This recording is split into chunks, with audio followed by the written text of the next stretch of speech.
एक लफ्ज से जाहिर हम अपने जज्बात करते हैं। जब हम खुश होते हैं तब समोसे की बात करते हैं। समोसा भारतीय व्यंजन नहीं है, परंतु भारत में समोसा शायद सबसे पसंदीदा नाश्ता है। बच्चे, जवान, बूढ़े सभी को पसंद आता है समोसा। जहां हमें उत्तर भारत में समोसा बड़े रूप में दिखाई देता है, भारत के उत्तर पूर्वी हिस्सों में छोटे और मोटे समोसे बनाए जाते हैं, जिन्हें सिंघाड़ा नाम से पुकारा जाता है। और अगर हम दक्षिण भारत में जाते हैं तो आंध्र प्रदेश में बहुत छोटे छोटे समोसे बनते हैं। आमतौर पर भारतीय समोसा मैदे के त्रिभुज आकृति जैसा होता है। उसके अंदर भरा जाता है उबले आलू, मटर, हरी मिर्च और अपनी इच्छा अनुसार मसाले। फिर इन्हें गरम तेल में भूरा होने तक फ्राई किया जाता है। समोसे को ज्यादा मजेदार बनाने के लिए इसे तीखी और मीठी चटनी के साथ परोसा जाता है। अब बात सोचने की है कि अगर समोसा भारतीय नहीं है तो फिर कहां से आया? ईरानी इतिहासकार अबुल फजल बिहागी ने अपनी किताब तारीखे बिहागी में समोसे का जिक्र किया है। उनके अनुसार समोसा 10वीं सदी में मध्य पूर्वी एशिया में पैदा हुआ था, जहां उसे संबोसा कहा जाता था। 10वीं सदी से 13वीं सदी की अरबी पाकशास्त्र की किताबों में समोसे को संबूसक का नाम दिया गया, जो कि फारसी शब्द संबोसा से काफी मिलता जुलता है।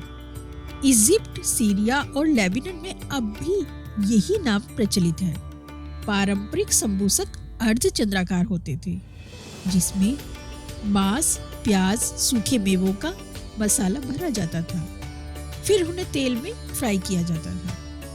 लेकिन क्या समोसे के साथ तलने की कला भी बाहर देशों से आई? वैसे माना जाता है कि 2500 ईसा पूर्व में इजिप्ट में तलने की कला इजाद हुई थी। लेकिन हड़प्पा में पाए गए तांबे के पात्रों और ऋग्वेद वेद में वर्णित तले हुए मीठे जौ के मिष्ठान को नजरअंदाज नहीं किया जाए तो यह मानना अनुचित नहीं होगा कि भारत में तले हुए भोजन का चलन प्राचीन काल से ही प्रचलित है। लेकिन घूम फिर कर बात फिर वही आती है समोसे की।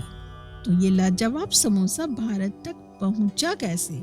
14वीं सदी में कुछ व्यापारी दक्षिण एशिया आए थे। मध्य पूर्वी एशिया से कई चीजें साथ में लाए थे।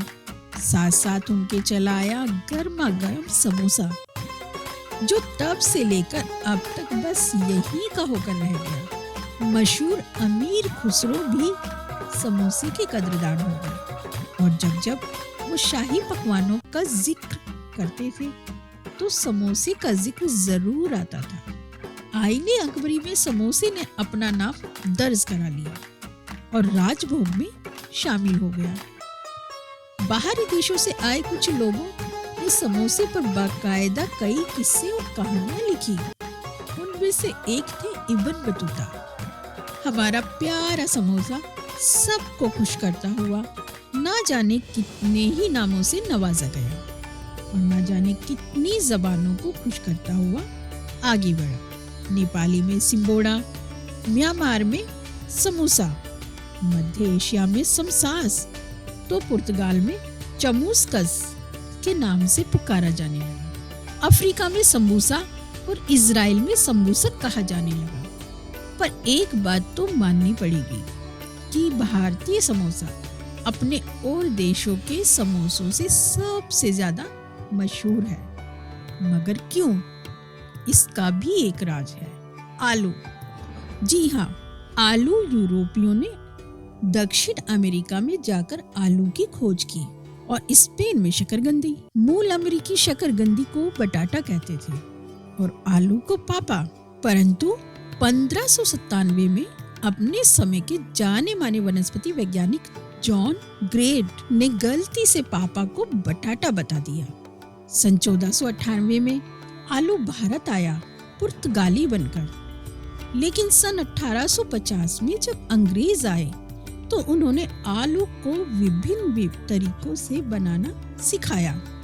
पर जो भी हो, आलू और समोसा चाय कहीं से भी आए हों, पर हम भारतीयों ने आलू और समोसे को एक दूसरे का पूरक बनाया और हर आम और खास की पहली पसंद बनाया। चलो आज महफिल कुछ इस तरह सजाते हैं, तुम चाय का बंदोबस्त करो, हम समोसे लेकर आते हैं।